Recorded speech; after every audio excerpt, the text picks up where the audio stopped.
జగ్గంపేట గ్రామీణ క్రీడలను ప్రతి ఒక్కరూ ప్రోత్సహిద్దామని జగ్గంపేట ఎమ్మెల్యే జ్యోతుల నెహ్రూ అన్నారు.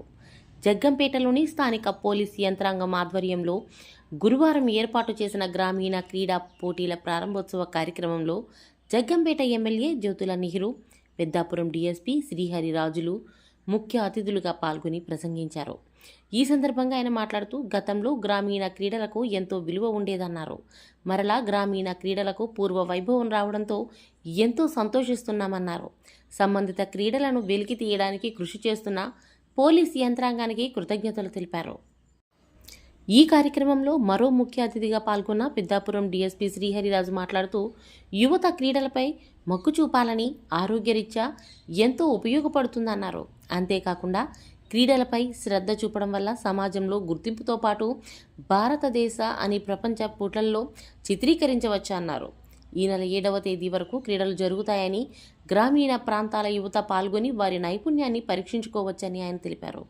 జగ్గంపేట సిఐ వైఆర్కే శ్రీనివాస్తో పాటు ఎస్ఐ రఘునాథరావు, గండేపల్లి, కిర్లంపూడి ఎస్ఐలు పాల్గొని గ్రామీణ క్రీడల కార్యక్రమం విజయవంతానికి కృషి చేస్తున్నారు. జగ్గంపేట ఎంపీపీ అతులూరు నాగబాబు, కిర్లంపూడి ఎంపీపీ తోట రవి, జగ్గంపేట నియోజకవర్గం ప్రధాన నాయకులు మారిశెట్టి భద్రములతో పాటు నాయకులు, కార్యకర్తలు ఈ కార్యక్రమంలో పాల్గొన్నారు. చిన్నారులు, మీ అందరికీ నా ఆశీస్సులు అందిస్తున్నాను. క్రీడ అన్నది ప్రధానంగా ఓటమి ఉండదు, జీవితాంతం ఆడాల్సిందే. గెలుస్తాం, వాడతాం, గెలుస్తాం, వాడతాం. నేటి ఓటమి రేపటి గెలుపు అనేటటువంటి స్ఫూర్తితోటి క్రీడాకారుడు ఉంటాడు. అదే జీవితంలో కూడా ఉపయోగపడుతుంది. వాడినప్పుడు కుంగిపోవడం, గెలిచినప్పుడు ఎగిరిపడడం, ఇది విధానం ఉండదు క్రీడాకారుడికి. అదే విధానంతో నడవగలిగేటటువంటి ప్రతి వ్యక్తికి కూడా విజయం ఎప్పుడూ ముందే ఉంటుంది. అందుకోసమే క్రీడా స్ఫూర్తి అంటారు పెద్దలు. ఆ స్ఫూర్తితోటే మనం మెలగాలి.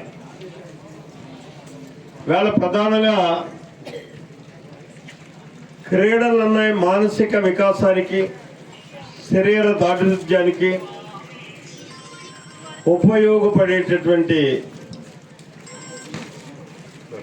కార్యక్రమం. ఈ కార్యక్రమాన్ని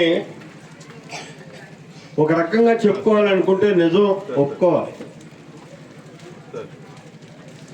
గ్రామీణ క్రీడలను మర్చిపోయాం.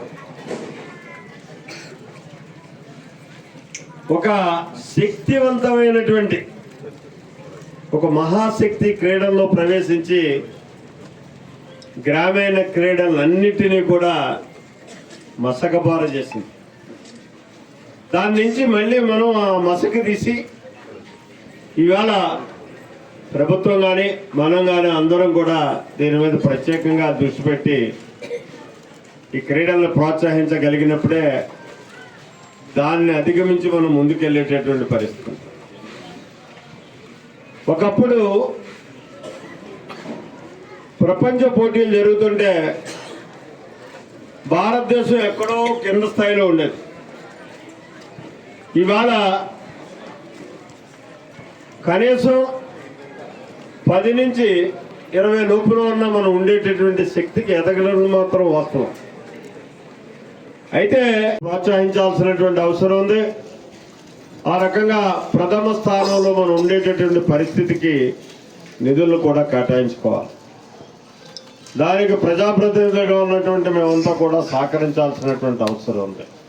అదే దృష్టిలో పెట్టుకొని గతంలో నేను శాసనసభ్యుడిగా ఉన్నప్పుడు ఒక మినీ స్టేడియంని ఇక్కడ మనం ఇండోర్ స్టేడియం నిర్మాణం చేసుకున్నాం. దీన్ని ఎవరినైనా వేస్తారా? దీనికి అన్నదానం మీద కూడా ఇంకా ముందుకు వెళ్ళినటువంటి పరిస్థితి. అయితే నాలో ఉన్నటువంటి ఆత్రం కానీ ఆతృత కానీ తగ్గలేదు.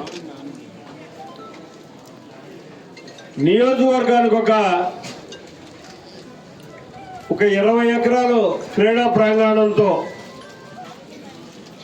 ఎవరు 20 ఎకరాల స్థలాన్ని చూపెట్టగలిగితే వాళ్ళకి ఒక పెద్ద స్టేడియంని అన్ని వసతులు ఆంధ్రలో ఇంత పెద్ద ఎత్తున 2025 సంవత్సరం న్యూ ఇయర్ సంక్రాంతి సందర్భంగా యువతలు ప్రోత్సహిస్తూ ఇంత మంచి కార్యక్రమం ఏర్పాటు చేయడం, ఈరోజు కార్యక్రమం ముఖ్య అతిథిగా శ్రీ జ్యోతుల నెహ్రూ స్థానిక ఎమ్మెల్యే గారిని ఆహ్వానించడం చాలా ఆనందంగా ఉంది.